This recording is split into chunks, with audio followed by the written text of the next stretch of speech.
Om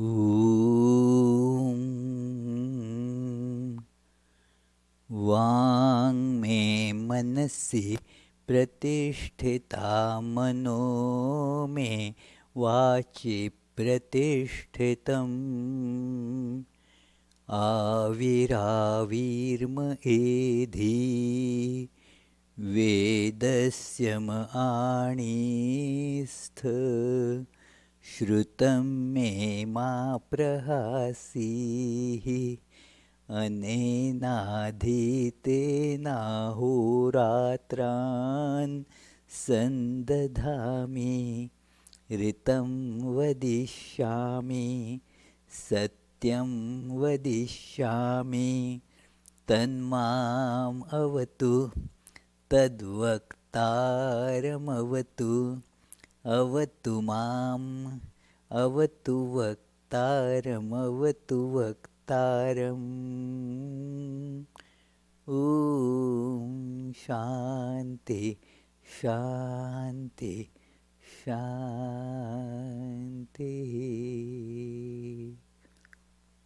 Om May my speech be firmly established in my mind. May the mind too be firmly established in my speech. Let there be perfect correspondence between my thoughts, words, and actions. May the truths of the scriptures come to me.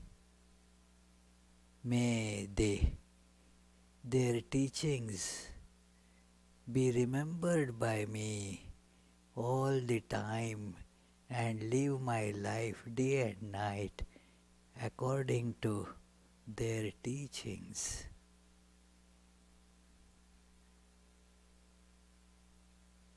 May the self-effulgent Lord be revealed unto me. I shall speak what is appropriate. I shall speak the truth. May that protect me. May that protect the teacher. Om, peace, peace, peace.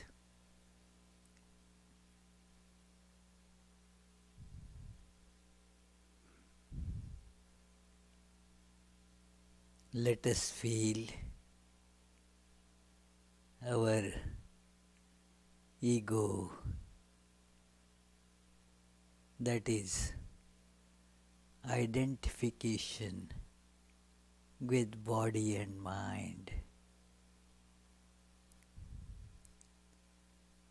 is dissolving in the infinite ocean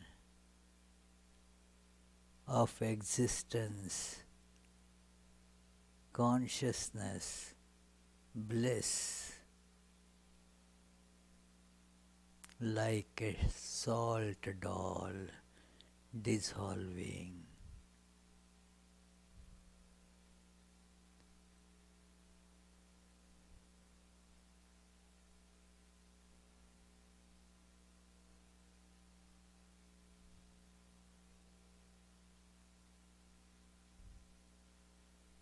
I am feeling the process of this dissolution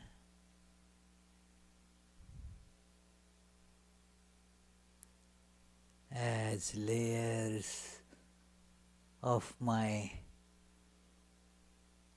ignorance are getting dissolved.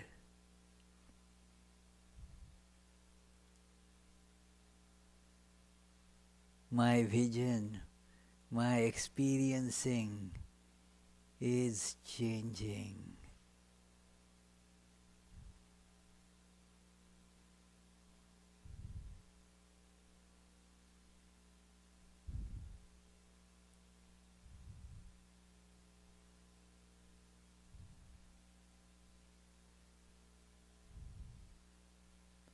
I am wondering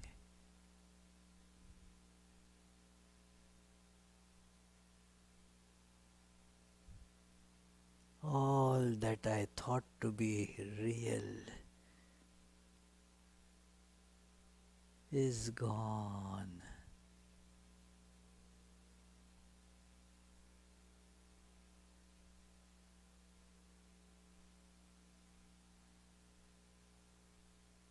Like the all red color I was seeing because of the red glasses I had put on. As I remove those glasses, this delusion is gone.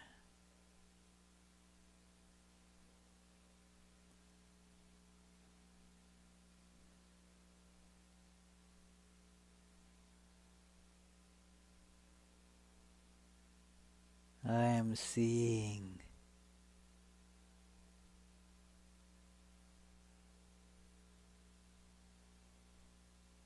that I am infinite, beyond time, space, causation.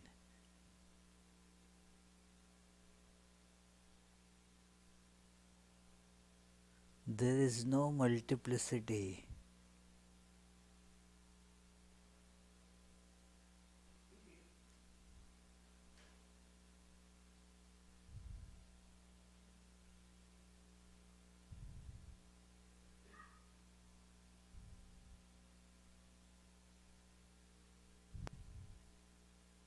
Everything is illumined by the all-pervading awareness.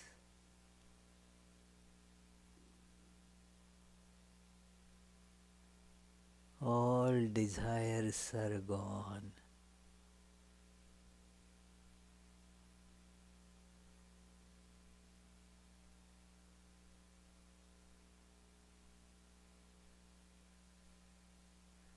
All is bliss.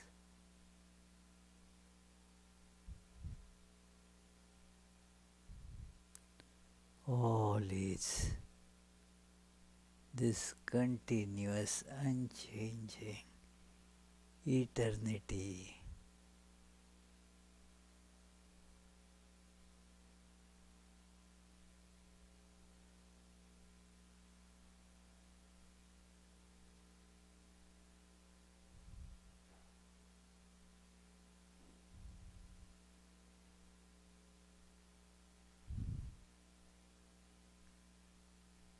Let us feel this truth.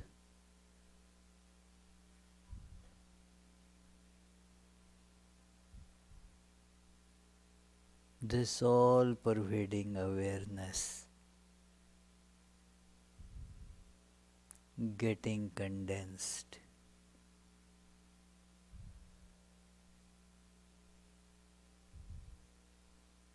in the human form of Sri Ramakrishna.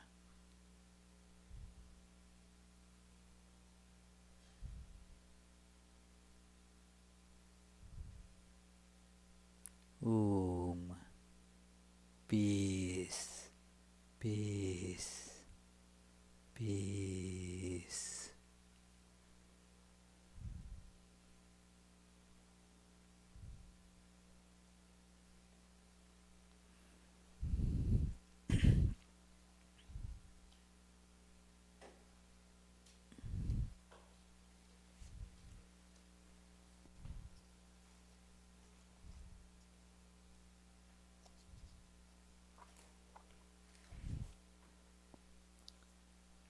So, dear friends, let us begin our today's discussion on this great biography of Sri Ramakrishna with our usual chant when it gets displayed.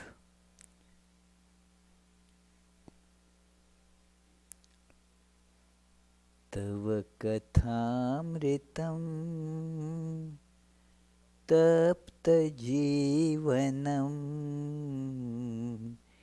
kavibhiriditam कर्मष्वापहं श्रवणमङ्गलं श्रीमदाततं भुवि गृह्णन्ति ते भूरिदा जनाः.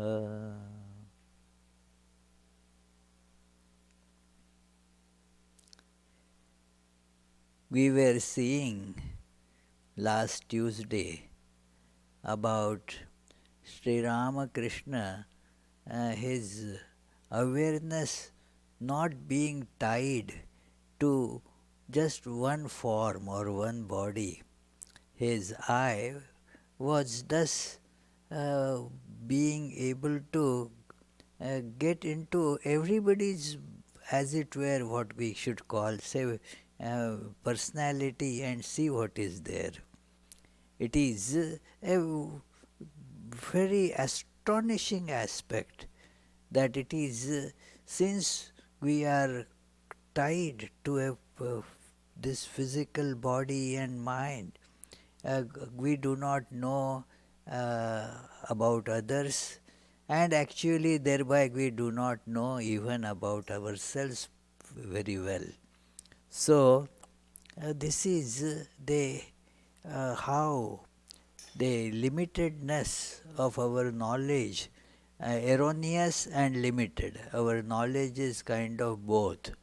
It is erroneous because it is only one-sided perception, but then we try to get the whole thing as it were derived from that, and therefore that error creeps in. Sri Ramakrishna, well, that same eye is everywhere, and thus it was a clear perception of what is in the other person's mind going on. So he was very easily be able to see the moods of people, their mental conditions, irrespective of what their facial covering was. Facial covering means not like mask, but what the face covers actually. The face is covering the mind. The appearance is not letting us see what the going on in somebody's mind. That is where Sri Ramakrishna therefore is very special. And some examples we saw last time, that how Rakhal was there, and that is Swami Brahmananda later on. And Sri Ramakrishna saw some people coming in, and he could easily see that they have a lot of tamas in them. That they were addicted to this physicality with tremendous inertia. That is this tamas. And then they would speak to Sri Ramakrishna, that is what they wanted. But Sri Ramakrishna went inside, and then he told Swami Brahmananda that you tell them that I won't be seeing them, and then what they want, just ask them. And then what they wanted was that one of the visitors told Swami Brahmananda, when he asked, "May I know the purpose of your visit?" One of our relatives is seriously ill and his disease is not abating at all. We have come here because this holy man may be kind enough to give us some medicine. Sri Ramakrishna never did that. And so that Brahmananji told them that no, but you may probably be getting it from another yogi that is staying, that was at that time staying right in Dakshineshwar, that temple garden. So he said that perhaps you have heard about Drugananda Brahmachary. He indeed gives medicine. He lives in a hut near Panchavati. Please go there and you will see him. So those people, they wanted not any holiness as such, but a medicine by which somebody in their family will get cured of some remedy. Something that so many diseases are coming always to people, and then they try to treat with medications, this pathy, that pathy, and if it doesn't work, come on, maybe some holy man will be able to give some special treatment. And Sri Ramakrishna was very much averse to do such things. So he could see that they are coming for some such things. So when the visitors left, the master told Swami Brahmananda, I saw such horrible tamas in them that I couldn't look at them. How could I talk to such people? So fear drove me away. We saw the Master regularly ascend to a higher plane of consciousness where he could see greater or lesser manifestations of spirituality in a particular place, thing, or person. Whatever spirituality the Master perceived did in fact exist in them. His conclusions were all from that angle uh, exact, never wrong, because they were seen fully. Our perceptions are only one sided. Like if a person for some reason scoffs at me once, I will make the conclusion that this fellow is arrogant, he is bad, he is like that, just by looking at some one incident. But that may not be right. And Sri Ramakrishna, thus, he did not draw conclusions from this some one sided understanding. He didn't need to. He had the everything, all knowledge right open there. So, here is the incident of Swami Vivekananda. That is, he used to bring many of his friends also to see Sri Ramakrishna, seeing that he is benefited by Sri Ramakrishna's presence. He would bring. Now his friends, they were friends. Now people become friends for various reasons. That they go to the same music hall and perform there, or that is the liking, similar liking. Those who like to play poker, they become poker friends. Those who like to smoke, they become smoking friends, drinking friends, gambling friends.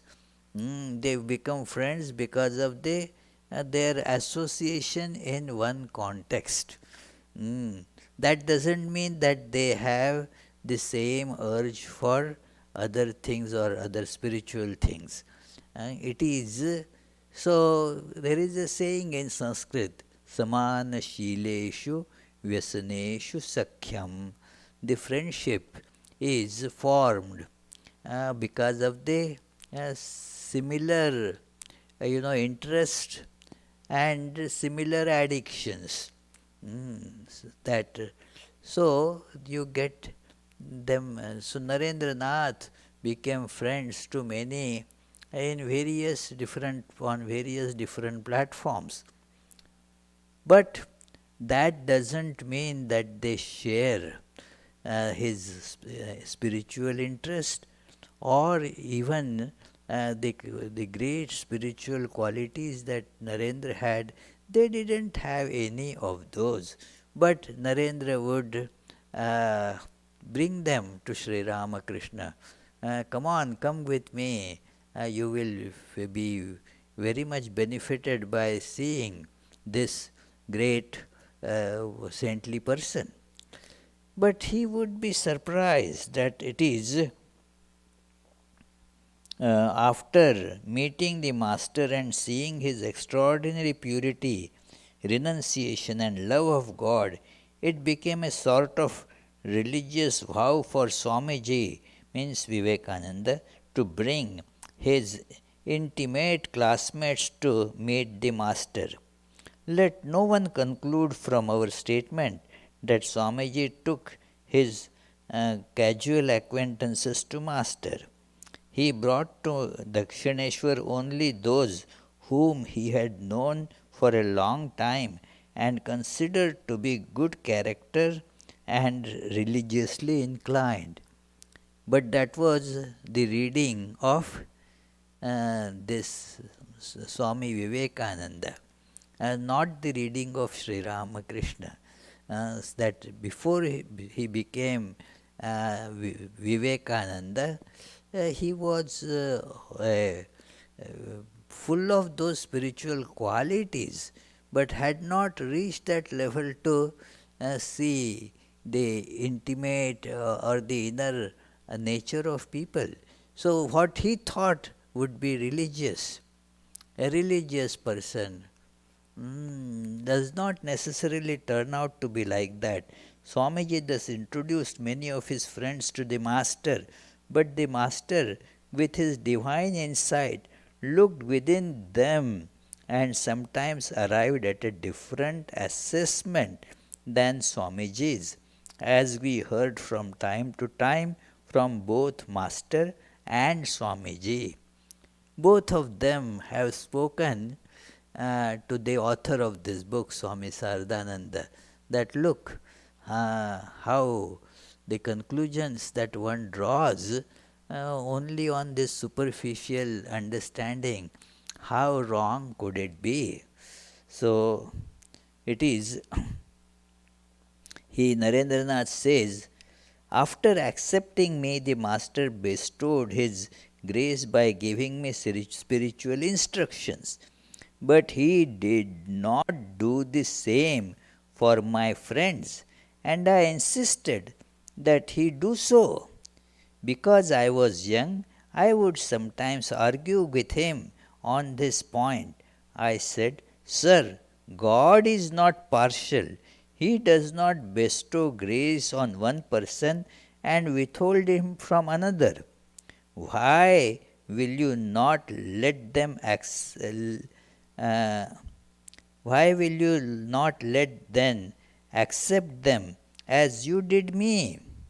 Just as everyone can become a learned Pandit by willpower and self-effort, similarly all can definitely cultivate spirituality and attain God. To this the Master replied, What can I do, my child? The Divine Mother is showing me that they have bestial tendencies like bulls. They won't attain spirituality in this life. What can I do? What do you say? Can any man become what he wishes to be by mere will and effort? But who can then had the patience to listen to the Master? That Sri Ramakrishna could see that they have very different tendencies. It is not that God does not bestow grace on everyone. Bestow as much as that person can take, can hold.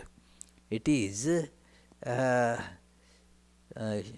Lord Krishna tells this in Bhagavad Gita, that Prakritim yanti bhutani nigraha kim karishyati, that people according to their tendencies, their temperaments, sadrisham cheshtate yasya prakritehe jnanavanapi, that even if they have read a lot and then have acquired some worldly knowledge due to that reading, their tendencies, their behaviors, that is all guided by how their constitution is.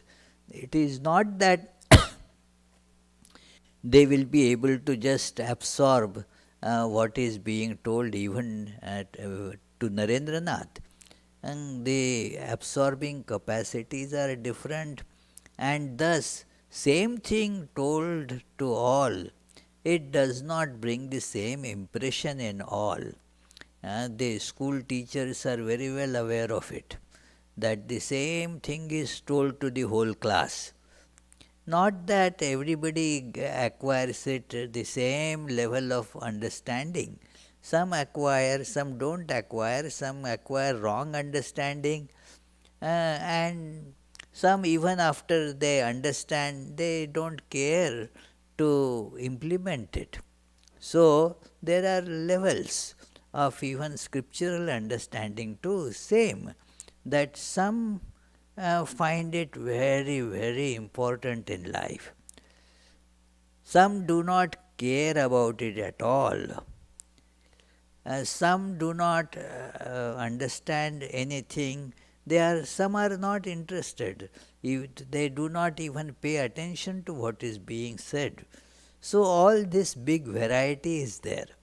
So Sri Ramakrishna saw that, see, he has no ego. He didn't say that I understand that. He said, what can I do?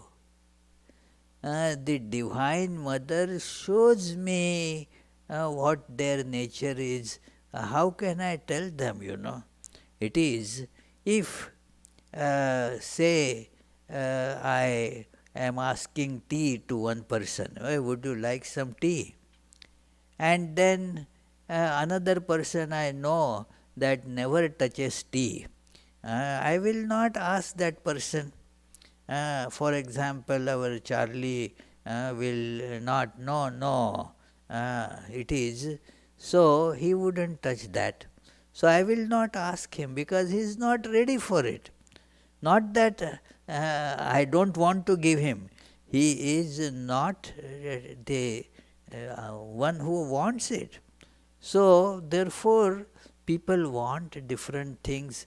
Their nature makes them get those things. It is that you see these different types of flies. Some flies, you see, they sit, go for the fruits, the fruit flies. And there are some who go and sit on dung or dirt, all that. So it is different likings are there in life. All human beings do not like the same thing. The spiritual wisdom is not being sought by people because that is not their temperament. So this is how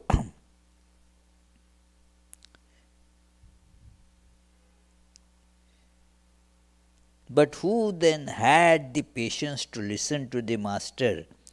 Vivekananda continues, I responded, what do you mean, sir? Can't one become as one wishes to be if one wills it and makes an effort? Surely one can. I cannot accept your words on this. That is how it is. This Narendranath or Vivekananda would argue that why, if they put in enough efforts, they will be able to do it. Well, this is ultimately true that everybody will gradually get to that level. But before they get to that level, you cannot give them these things because they will not be able to hold on to it.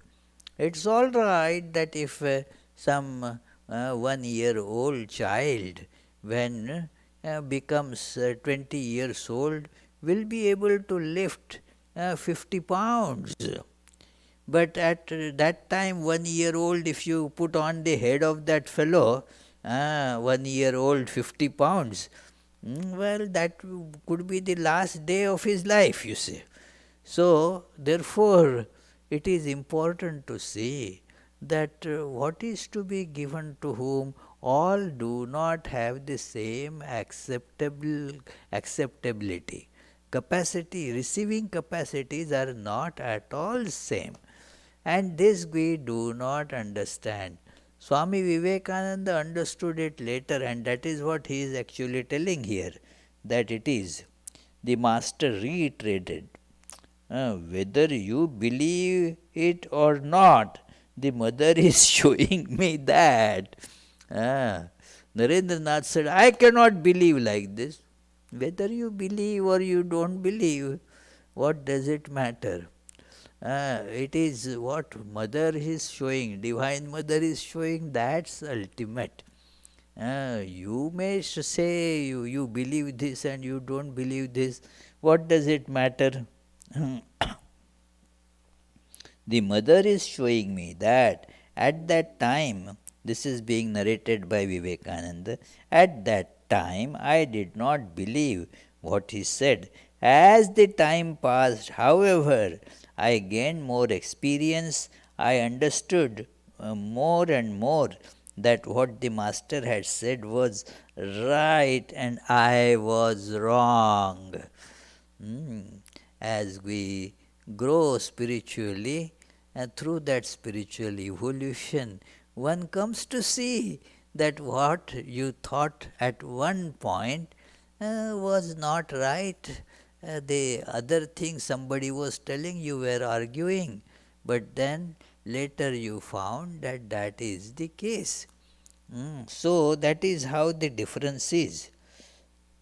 Swamiji said that it was through testing and evaluating the Master that he gradually believed in his words.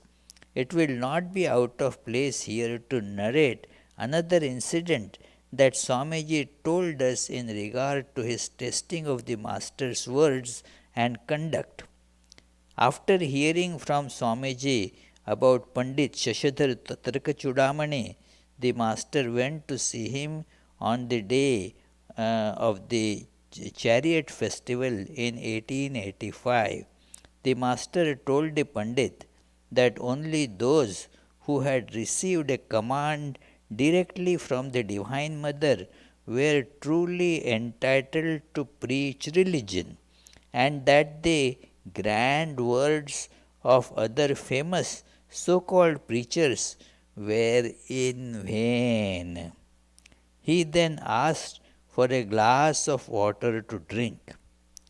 We are not sure whether the Master asked for that water to quench his thirst or if he had some other purpose. He once told us that it was inauspicious for a householder if a sadhu, a sannyasin, a guest, or a fakir left that person's house without eating or drinking anything. So, whenever the Master visited anyone's home, he always asked for something to eat or drink if that person forgot to offer anything. As soon as the Master asked for water, a man wearing religious marks and a rosary respectfully brought a glass to him. The Master tried to drink, but could not. Another person saw that and brought him a new glass of water, removing the other one. The Master drank a little from the new glass, then took his leave of the Pandit. Everyone thought that the Master could not drink the first glass of water because there was something in it. Some dirt, some insect might have fallen in it. He did not, he could, probably he saw that, and therefore he could not drink it. That would become an ordinary conclusion, but Narendranath was right there. And he saw very clearly that he was seated very close to the master at that time and saw clearly that there was nothing in the water, yet the master had refused to drink it. So, it is the touch of that person, the character of the person who brought it. So, that might be the reason. So, and Swamiji decided to investigate. While investigating the cause of this, Swamiji hypothesized that the water had been polluted by coming in contact with an impure person. He had previously heard the master say that it was impossible for him to accept food or drink from people who were worldly minded, who had dishonestly earned money by cheating, robbery, or doing harm to others, or uh, who wore religious marks in order to deceive others and enjoy lust and gold.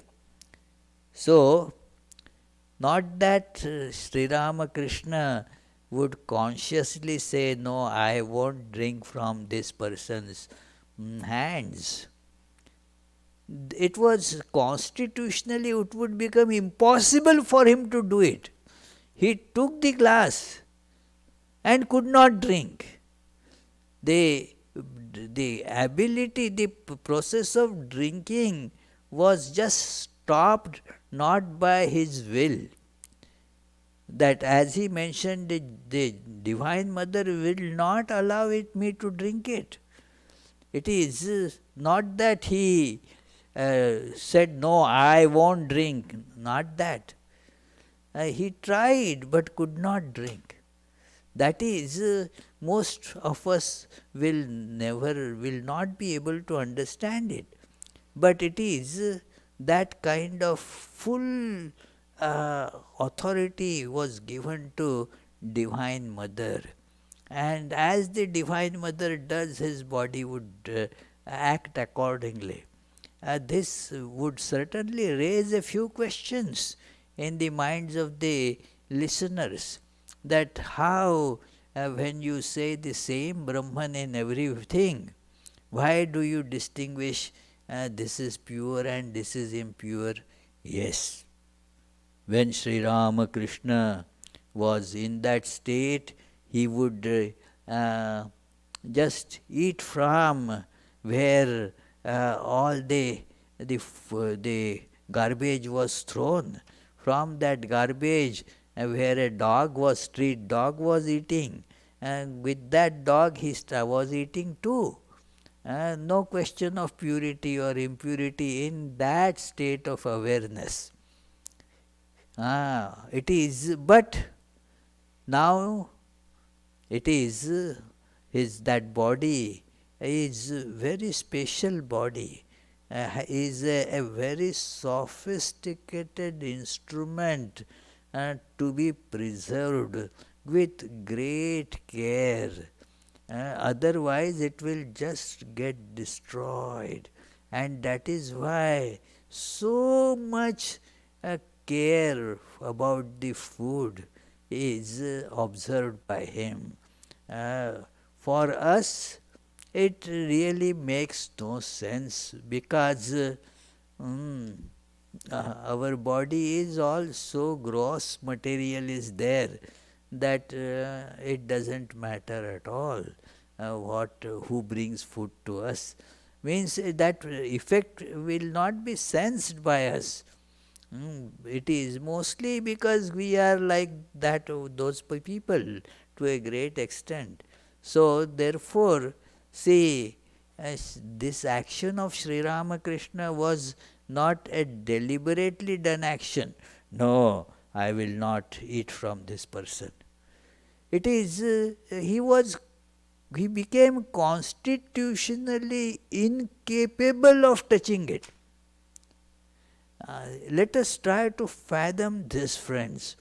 This is not very easy to be felt, to be understood. But please think about it. Swamiji further said that when thought arose in his mind, he decided to ascertain the truth of that matter. When the master asked Swamiji to accompany him, he said, I have some urgent business, so I can't come. He escorted the master to his carriage and then left. The younger brother of that man who wore religious marks and was known to Swamiji, so he called on him privately and asked him about his elder brother's character, and discovered that he was a person, in spite of these religious marks, was not a good character at all. So, if we want to know how the master could detect or understand the inherent good or bad qualities of all things while dwelling on the normal plane of consciousness, we must first understand his mental constitution. Then we must learn how he developed a fixed standard by which he could judge all things and arrive at correct conclusions about them. We have already given the reader some hints regarding this in different places throughout this book. So now it will suffice to make brief mention of it. We notice that the master's mind was not attached to any worldly object, so whenever he decided to accept or reject anything, his mind would immediately unite with or separate from that thing. Now just contrast with us to feel this. We have so much attachments. So even if we want to give up something, we find it very, very tough. We keep on postponing, or we say, well, I don't think I will ever be able to give it up. And then the logic becomes like that, why should I give it up? It is a person I know was loath to give up smoking. He understood everything, that it is injurious to health and he should not depend on it and all this. But then he would say, what does it matter? Life is transitory. Don't you, we read in religious books, they all say that it is a momentary life. Even if I smoke, I will die. Even if I don't smoke, I will die. Why should I stop smoking? So now this is the argument coming because of the attachment. The attachment is prompting this argument, and not the sense of this what is proper and what is improper, but this attachment. It happens, like my example, I like to eat chilies. So if some people point out the ill effects of eating hot peppers, I would just rubbish it, and rather will show all the good, these beneficial effects of eating chilies. Now, even if it is true, what is prompting me to say is not the good or bad qualities of chilies, but my attachment to it.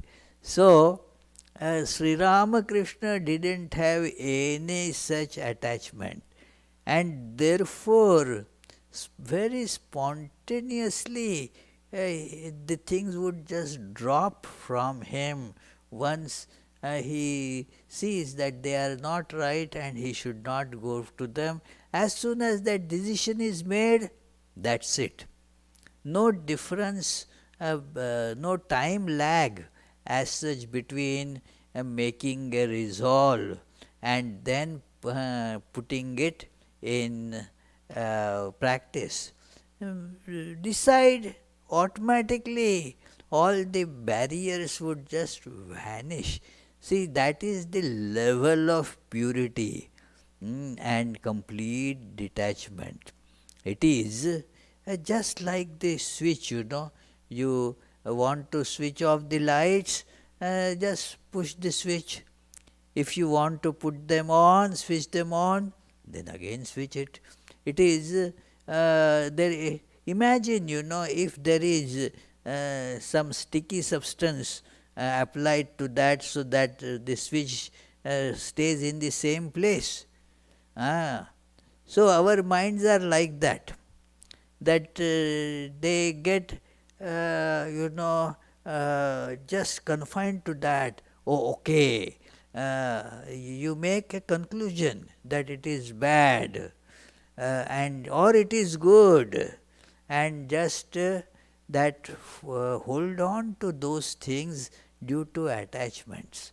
So Sri Ramakrishna did not have that attachment because he was free.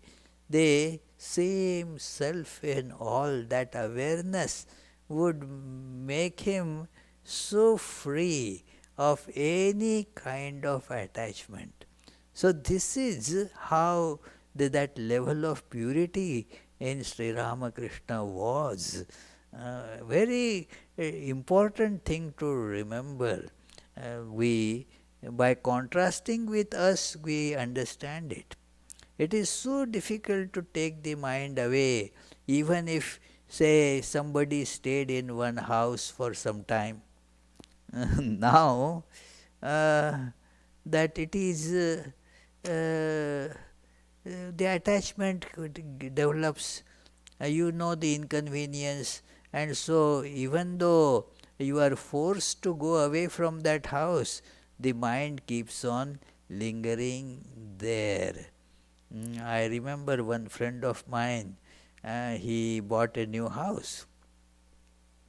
And that was a good decision, whatever it is. But then, first I had stayed with him in his old house.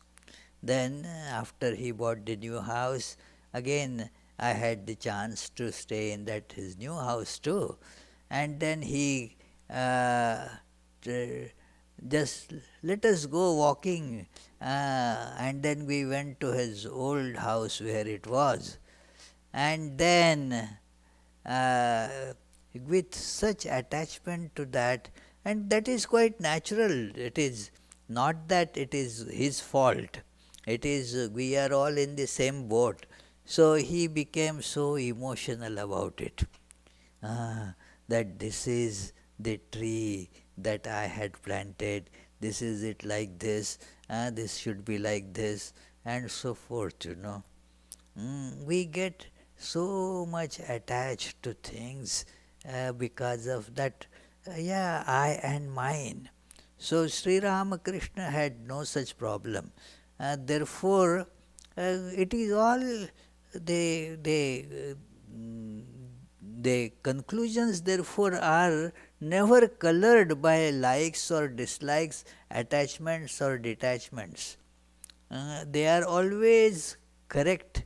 Bhagavad Gita says in the 7th chapter that Ichha Dvesha Samuthena Dvandva Mohena Bharata. It is that Ichha and Dvesh means likes and dislikes, likes and hatreds. And getting deluded by this perception of multiplicity, that they are incapable of knowing what is real and what is not real, what is correct and what is incorrect. Because of this covering, likes and dislikes, they interfere. And so Therefore, Sri Ramakrishna, having no such idea, it is he had very clear understanding of these things. You see, in Bhagavad Gita, again as I was referring to Bhagavad Gita, look at the life of Sri Krishna. So much this loving to the gopis there of Vrindavan. It is his interaction with gopis and so many friends there, so many other acquaintances. He was loved by all and he also behaved with everyone with intense love. That's it. He became this just the little grown up, about 8-10 years old, and then was taken to Mathura on the invitation of Kamsa. Kamsa wanted to kill him by bringing him and his elder brother to there, to Balram and Krishna. Both were thus taken to Mathura, not far from Vrindavan. But now, once he left Vrindavan, in his life again he never ever returned to that place. He decided, because there was no attachment, he came, that's it, no more. It is so. This is a very special quality required to get the correct understanding of something. That is a test of what is called scientific mind. Scientific mind means the personal likes and dislikes should not interfere with the observations. It is then otherwise you will not be able to come to any proper conclusion. So, it is, he mentions it here that once it was separated, he never again looked at that object in all his life. The Master's unique steadfastness, powerful discrimination, and one pointed concentration gave him full control over his mind.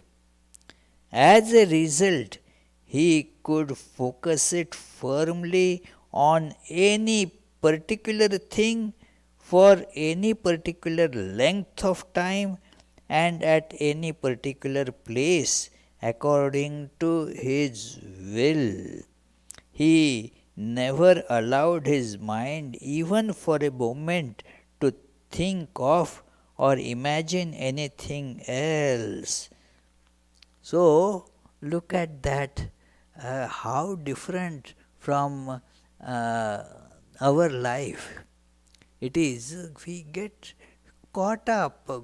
Our mind is, it is wrong to call our mind. We have no control over it. How you can call it my mind? There is, the mind controls us instead of we controlling the mind. So, mind therefore is not our instrument in our case, that it doesn't work for us. So, Sri Ramakrishna's mind was so much in complete total control that wherever it would get directed, it will go there.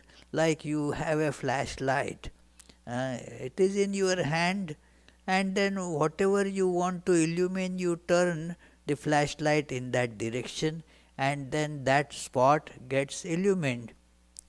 So Sri Ramakrishna can just direct his mind to anything, and just if it is, the job is done, it is removed from there. So That was the intensity of his detachment, his separation from mind. Not identification with mind.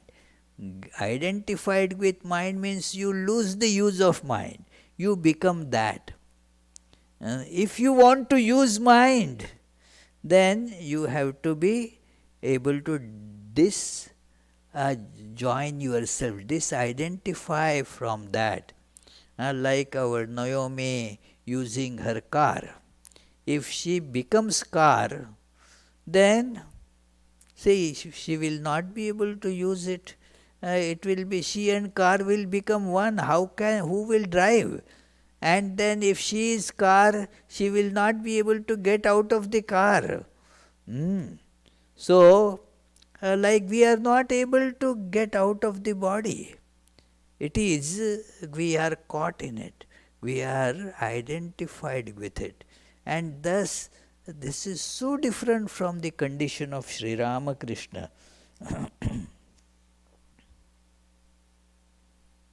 Whenever he accepted or rejected anything, a part of his mind would immediately ask, "Why are you doing this?" And now this is a deeper perception of Sri Ramakrishna's psyche. This author who stayed with Sri Ramakrishna and has therefore some understanding of that working of his mind, he is telling, why are you doing this? That part of his mind would ask. This is an important point to remember here. It is that our mind can be separated into two parts. One is the witness part, and the other is the active part. Two parts. One is the introspecting part, witness and introspecting part. The other is the acting part. And so this introspecting aspect keeps on questioning, why are you doing this? Is it necessary? To the mind who is going to do something, why are you doing this? Is it necessary? Is it you have thought enough about it? And that, see, this introspecting aspect in our psyche is to be strengthened, intensified, so that our mind will go only to the proper objects and will do only the proper things. Otherwise, we can say nobody to there to check on. So, let that aspect be developed. The introspection is the great tool in spiritual life. In fact, without introspection, there is no possibility of spiritual life. Let us see, think about what is happening to my mind. A part of the mind becomes this observer there. Why do I want to do this? And then we will be able to see, should I do, should I not do? Not out of attachment, but this introspecting aspect tells right and not right. So, and if it got a correct and reasonable answer to his question, it would say, "Oh, all right, so be it." As soon as it reached that conclusion, another part of the mind would say, "Then stick to it firmly, you must not act otherwise." This is a little, deeper aspect that we get to the conclusion many times that this is, I should do this.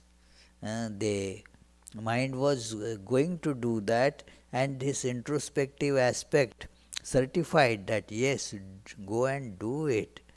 But then there has to be holding on to it. It is this power, it is called that dhriti, that you start doing something, but then halfway you get bored and then you do not continue with it. Sri Ramakrishna would hold on to it till its conclusion. We take up meditation practice, do for a little while, and then we drop it or forget about it, or feel that today I am not feeling that great. Today let me take a break, and so forth, It is thus the effect of that action continuing and holding on goes away. It is to be held on to. So this is unrelenting pursuing this proper action. That is how his mind would be trained. That okay, you have accepted, and so hold on to it till the end of it, till the conclusion comes. So we shall discuss this aspect later on in next Tuesday. So we shall think about what we learned today, what we read today, and in case if there is a question, one may ask.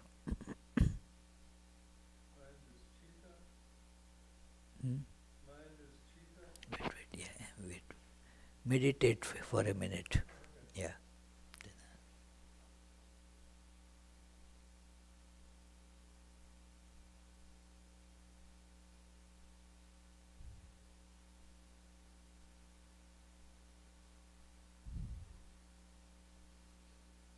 Yes.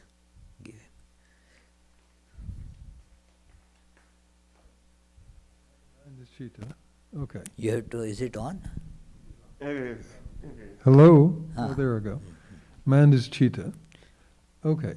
There's the active mind and the watcher, or what did you call it? Yes, yes. Say watcher, witness. Yeah, it seems to me like introspector, yeah.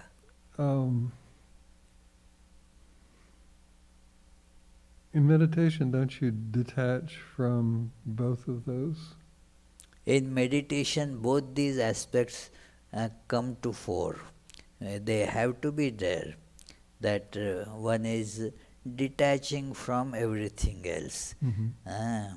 That is where our meditation keeps on faltering, because we are not able to detach with other things. We want to think about God, but then the mind keeps on going to various objects, because it doesn't listen to us. It is not our mind. So it is attached to so many things. That is how the one aspect of it. And then second, that it gives up meditation. After a while it should now stick to it, but it says enough today. Now it is time to watch TV, what is going on in the world, let me know, and so forth, you see.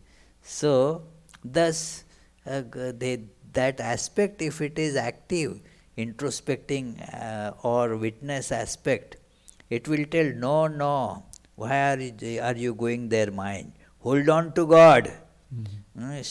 Sri Ramakrishna's, that's it would, when he would sit for meditation, all the joints, as it were, in the brain of the information getting in would get locked. He would hear as if the lock is being, the key is turned to lock it, cluck, cluck, cluck, cluck. all, and then no other thought will be able to enter there. So that kind of this spirit of detachment would be there. So that is mind is a part of chitta. It is chitta has four aspects. Of course, depends on how one translates the word mind, because it is the chitta is one aspect. Sometimes the chitta is considered the whole inner organ, that is called antakarana in Sanskrit. So sometimes this antakarana in some cases gets called as the mind, or sometimes it gets called as chitta. But they are the various functions, various aspects. Uh, like you may point out the finger to that corner of the building and say that is Vedanta Society. Sometimes from the northwest you will show that angle, that is Vedanta Society. Now, Vedanta Society is all these. But even if you point out to one, it points out as it were to the whole. So even if one aspect is mentioned, it in many cases is indicating the whole thing. Yeah.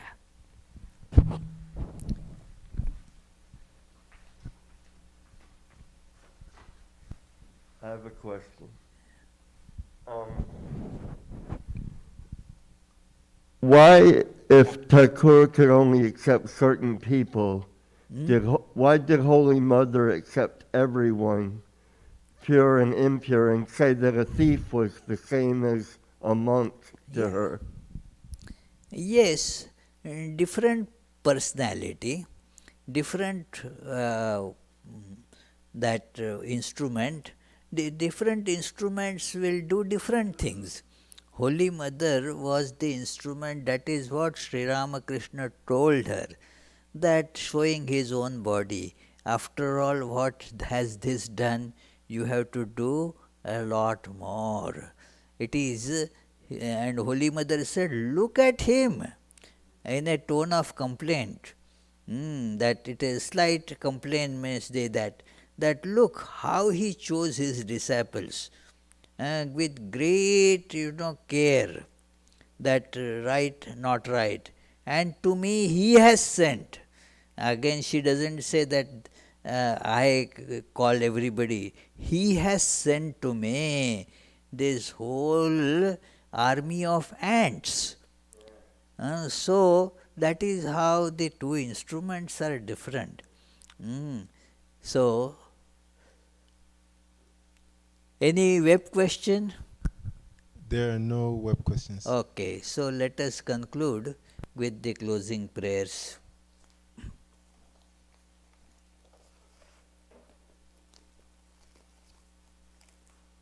May the Divine, who is Father in heaven of the Christians, Holy One of the Jewish faith, Allah of the Muslims, Buddha of the Buddhists, Tao of the Taoists, Great Spirit of the Native Americans, Ahura Mazda of the Zoroastrians, and Brahman of the Hindus, lead us from the unreal to the real, from darkness to light, from death to immortality.